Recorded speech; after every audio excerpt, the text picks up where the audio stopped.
Muy buenos días, nos encontramos en nuestra sesión 107, Sabiduría en las Escrituras, parte 76. Un saludo a todos aquellos quienes se encuentran en España, Estados Unidos, Canadá, Argentina, Chile, Perú o en todo lugar y en todo lugar donde se comparte este video. También saludos al pastor José Ulloa con su esposa Edith Árrago. Bendiciones sea en tu matrimonio, y también que Adonai prospere la obra de tus manos. También saludos al ministro Marco Antonio Flores López y a su esposa Loida Abanto. Que Adonai bendiga su matrimonio y la obra ministerial. Bien, estamos en Deuteronomio capítulo 17 y estamos viendo lo que es sabiduría en las escrituras. Y habíamos leído hasta el verso 2, ¿no? Cuando se hallare en medio de ti, en alguna de tus ciudades, que Jehová tu Dios te da, hombre o mujer que haya hecho mal ante los ojos de Jehová tu Dios, traspasando su pacto, que hubiera ido y servido a dioses ajenos y se hubiera inclinado a ellos, ya sea al sol o a la luna o a todo el ejército del cielo, lo cual yo he prohibido, y te fuera dado aviso y después que oyeres y hubieres indagado bien la cosa para decir de verdad cierta que tal abominación ha sido hecha en Israel, entonces sacarás a tus puertas al hombre o a la mujer que hubiera hecho esta mala cosa, sea hombre o mujer, y los apedrearás y así morirán. Ahora bien, este está hablando en medio de una comunidad, que era la comunidad hebrea. Para entender un poquito esto y su contexto histórico, ya desde la antigüedad, ya Adonai les había dicho que escogieran entre hacer el bien o hacer el mal. Si el bien hiciesen, entonces tendrían toda la bondad y misericordia de Adonai. Pero si mal hiciesen, entonces vendrían consecuencias. Pero aquí hay algo bastante interesante porque manda apedrear a aquellos adoradores que se apartaban de Adonai e iban en pos de otros dioses, por decirlo así. Aunque el término ahí es Elohim, poderosos. ¿Y cuál es la razón? ¿Acaso la persona no tenía ese derecho de escoger a quién servir? Porque al final y al cabo tenía consecuencias. Pero también el hecho histórico está en que estas personas que iban tras eh, Elohim, señores o poderosos extraños, eh, no eran cualquier señores a quienes ellos se postraban y servían, porque ellos ofrecían sacrificios humanos. Entonces, por ejemplo, sacrificaban bebés, ¿no? Sacrificaban vírgenes. Entonces, hay que entender ese hecho histórico. Es por esa la razón que también se dice ahí que en su historia, como ellos sacrificaban hasta sus propios hijos o hijos de otras personas, ¿no? Y es en base a esto de acá, a esa narrativa, y más adelante vamos a encontrar ello, es que Adonai, sabiendo lo que podía ocurrir, le dice: apedreen a tal persona. ¿Por qué? Porque esta persona eh, está apartándose de la santidad de Adonai, está contaminando. Y esa contaminación va a tener consecuencias muy fuertes. ¿Por qué? Porque van a comenzar a destruirse ustedes mismos.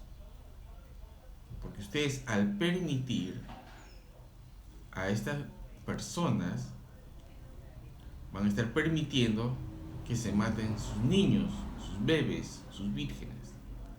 Porque el ritual de esos sacrificios se hacían para el sol, para la luna, para la tierra y para muchas cosas más.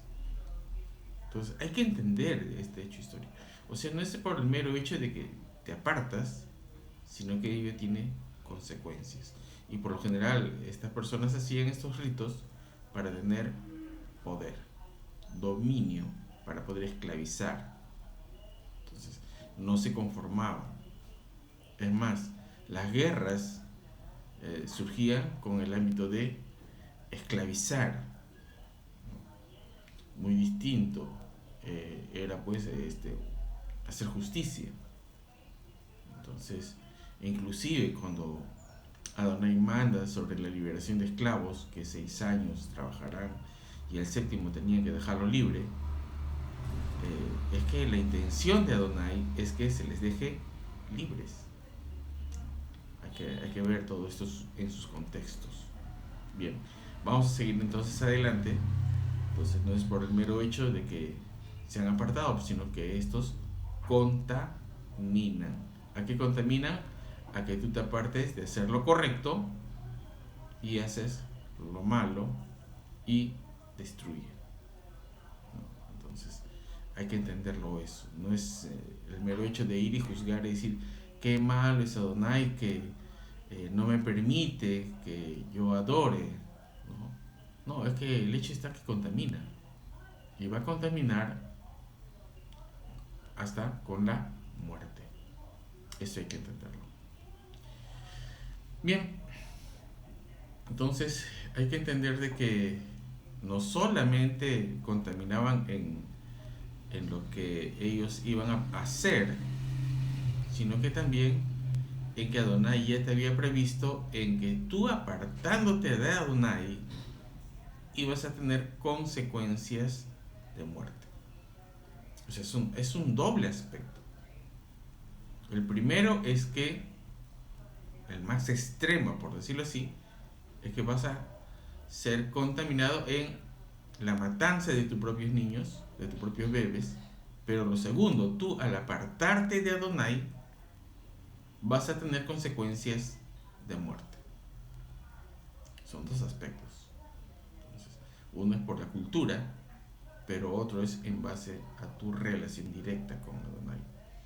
Y vas a tener consecuencias de muerte. Entonces, por esas cosas, ahora evidentemente en nuestra actualidad tenemos esto de que si alguna persona quiere practicar algún tipo de apartamiento religioso, de orden religioso, pues uno hay que respetarlo.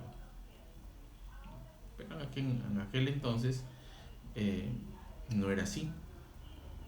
Y esto era para ambos lados. Quiere decir que otras culturas también te dan muerte. No es como en la actualidad. Entonces hay que entender, digamos, todos estos hechos históricos. Ahora sí continuamos adelante entonces para poder entender esta parte. Dice el verso 6: por dicho de 2 o 3 testigos morirá el que hubiere de morir, no morirá por el dicho de un solo testigo. Y esto como que a veces nos puede doler, porque si alguien veía, por ejemplo, alguien que había asesinado a otra persona y no había más testigos, entonces como que uno se quedaba corto. Y es por ello que también esto es un modo de protección, porque también existía lo que era la calumnia. Entonces, un cierto modo era de regularizar que no existiera la calumnia. Entonces, por eso se dice que en boca mínimo era de 2 testigos. Dice 2 o 3 testigos morirá el que hubiera de morir, siempre y cuando se estableciera ahí la pena de muerte. No morirá por el dicho de un solo testigo. Ahora, evidentemente Adonai siempre va a poner, cuando es requerido, pues otra presencia, ¿no? A veces nos compunja, nos mueve a ser testigos de algo. ¿Y cuál es la razón? De que es que Él quiere determinar algo. Dice, la mano de los testigos caerá primero sobre él para matarlo y después la mano de todo el pueblo. Así quitarás el mal de en medio de ti. Cuando alguna cosa te fuere difícil en el juicio, entre una clase de homicidio y otra, entre una clase de derecho legal y otra, y entre una clase de herida y otra, en negocios de litigio en tus ciudades, entonces te levantarás y recurrirás al lugar que Jehová tu Dios escogiere. Y vendrás a los sacerdotes levitas y al juez que hubiere en aquellos días, y preguntarás, y ellos te enseñarán la sentencia del juicio. Y aquí hay algo bastante importante, porque habla sobre quienes debían ejercer esa labor. Entonces no es porque cada quien hacía lo que bien le parece. Eso no debe ser así, sino que deben haber personas puestas para realizar este tipo de sentencias. Y dice, y harás según la sentencia que te indiquen los del lugar que Jehová escogiere, y cuidarás de hacer según todo lo que te manifiesten, según la ley que te enseñen. Y según el juicio que te digan, harás. No te apartarás ni a diestra ni a siniestra de la sentencia que te declaren. Y el hombre que procediere con soberbia, no obedeciendo al sacerdote que está para ministrar ahí delante de Jehová tu Dios, o al juez, el tal morirá, y quitarás el mal de en medio de Israel. Y todo el pueblo oirá y temerá, y no se ensoberbecerá. Ahora, esto nos da pie y nos da lugar a tres cosas que va a ser materia de explicación en una clase especial. Pero una de ellas es el dador de la ley, lo que se determina por la ley, y el procedimiento en esa ley. En este caso, el dador de la ley es Adonai. Lo segundo es que se determina qué aspectos tienen que ser juzgados.